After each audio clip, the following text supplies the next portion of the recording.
So guys, OG Fortnite is here, and everyone is asking the same question.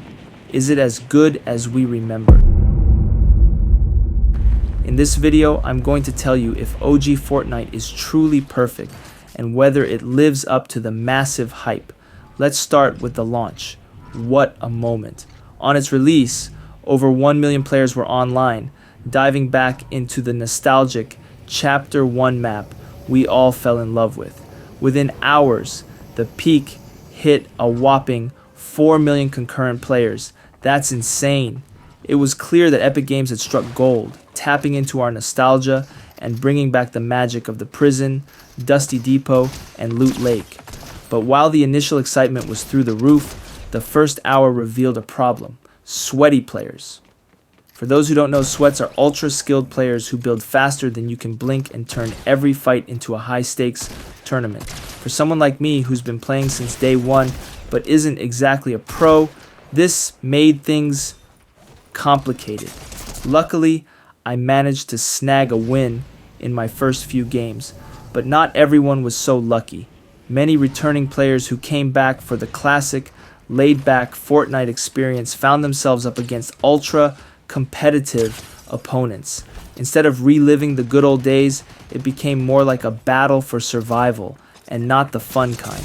Now, there was a bit of a split in the player base. If you were playing zero build mode, you might have had a slightly calmer experience. But was it really calmer? Not exactly. Even in zero builds, sweaty players were out in full force, and it became clear that the OG Fortnite vibe wasn't just about the map, it was about the players too. And let me tell you, today's Fortnite players are a different breed. After about 17 hours, Epic Games stepped in and enabled skill-based matchmaking, SBMM. This was a game changer, literally. SBMM brought bots into the mix, making matches more balanced for new and returning players. Honestly, I'm okay with this change. As much as I'd love to say I'm a Fortnite god after all these years, let's just say I'm not. SBMM made the game a lot more accessible and gave people like me a fighting chance to relive the OG magic without feeling totally outclassed. Of course, not everyone loved this change. Some veteran players argued that skill-based matchmaking killed the charm of the OG Fortnite days, where every match was unpredictable and skill gaps weren't a big deal. But let's be real, Fortnite has evolved. While we're all here for the nostalgia, the player base has grown and changed dramatically, so adjustments like this are probably necessary. So, what's my verdict on OG Fortnite? It's not perfect, but it's pretty darn close. The map, the weapons, the vibe, it all hits in a way that takes you back to 2018. Sure, there are sweats, and sure, some things feel a bit different, but that's expected. Fortnite isn't just a game anymore. It's a cultural phenomenon that has constantly adapted to stay relevant. At the end of the day, OG Fortnite is what you make of it. If you focus on the fun, the memories, and the epic moments, you'll find yourself falling in love all over again, just like I did. Is OG Fortnite perfect number, but is it worth playing? Absolutely. It's a beautiful blend of nostalgia and modern mechanics, and it shows just how far Fortnite has come. Sure, there are moments of frustration, but when you're standing in the middle of Tilted Towers, when it comes out, and you have a pump shotgun and a blue burst AR, you can't help but smile. So, what about you? Have you dived into OG Fortnite yet? What's your experience been like? Whether you're a day one player or a new exploring Chapter 1 for the first time, let me know in the comments. And don't forget to like, subscribe, and turn on notifications for more Fortnite updates and gameplay. So this is the end of this part of the video. Keep watching. Did you feel that way? So it's September 26th, 2017, and a game called Fortnite Battle Royale was released to the public, and people from all over the world started playing it. After the first month of its release, over 45 million people played it, and at the time, people didn't know that it was going to change the gaming world forever. So why was this game so popular back then? But for some, It feels watered down after all this time. So I downloaded Fortnite the first day it came out. It felt different from the battle royales we had at the time, games like PUBG, Call of Duty, and Modern Warfare, but this one was different. This one got me hooked. Because of the building aspect of the game. Most people know how to build now, but back then, I never saw people building. Maybe a hut, but nothing like the build battles we have now. So when I started my first match, I thought it would feel like PUBG from Call of Duty, but no. It had its own feel, its own space.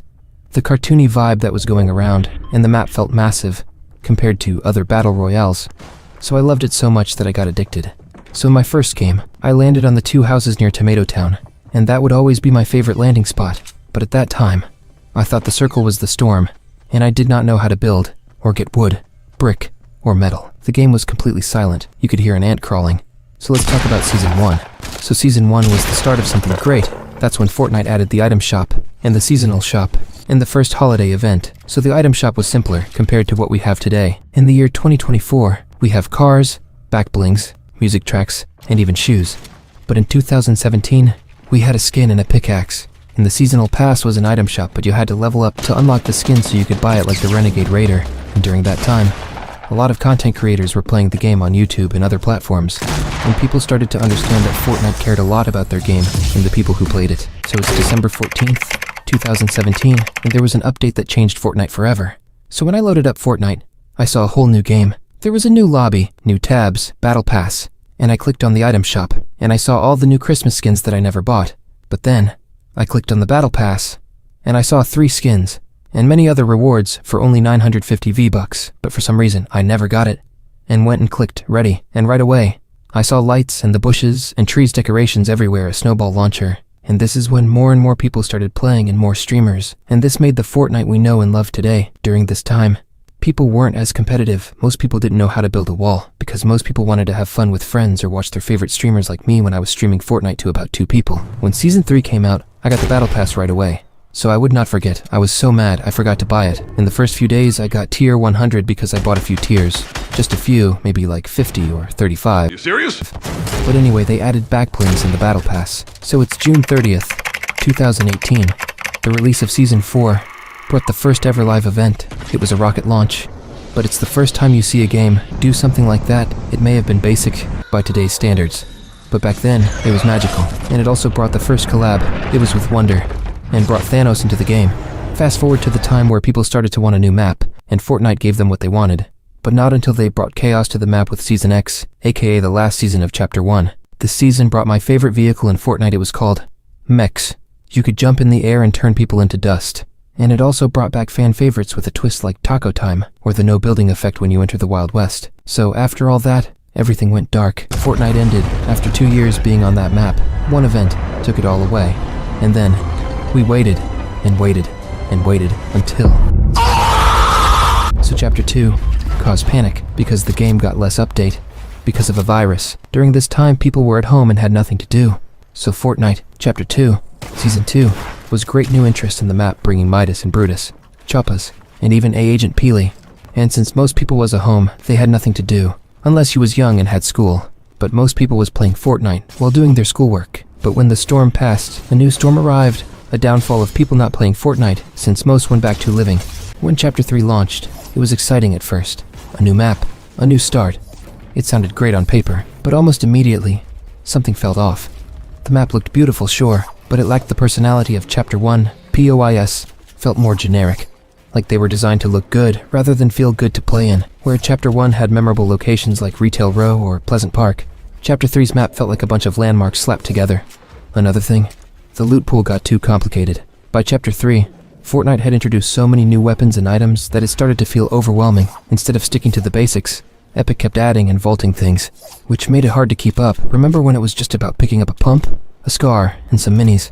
Now you had to worry about which SMG was the meta, which AR was better, and whether you should even bother carrying certain items. The introduction of Zero Build was a double-edged sword. On one hand, it brought a lot of new players who didn't want to deal with sweaty edits.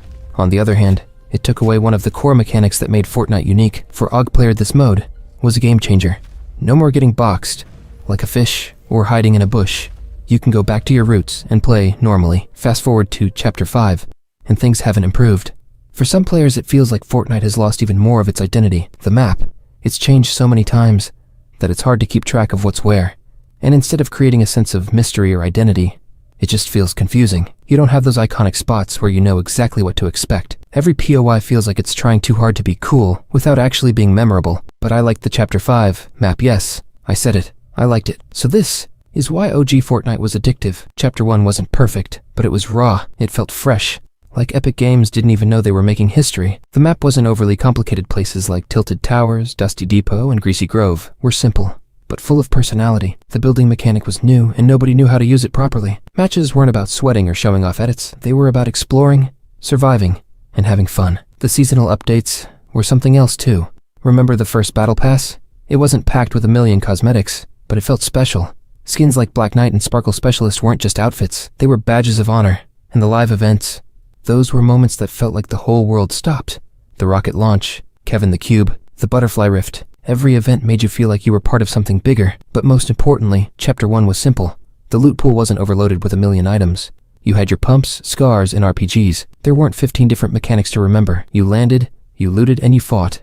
It was easy to understand but hard to master, and that's what made it fun and addictive.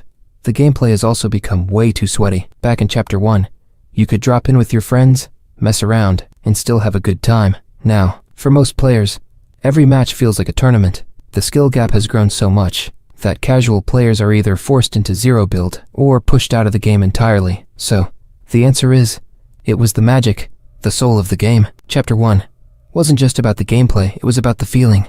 It was about dropping into a match and not knowing what would happen. It was about the little moments, like hiding in a bush with your squad or pulling off a clutch victory. It was about the community, where every streamer and YouTuber was hyping up the game, creating memes and sharing experiences. But Epic Games has proven time and time again that they can innovate and surprise us. And with the release of Fortnite OG returning permanently, we should expect a lot of people to return.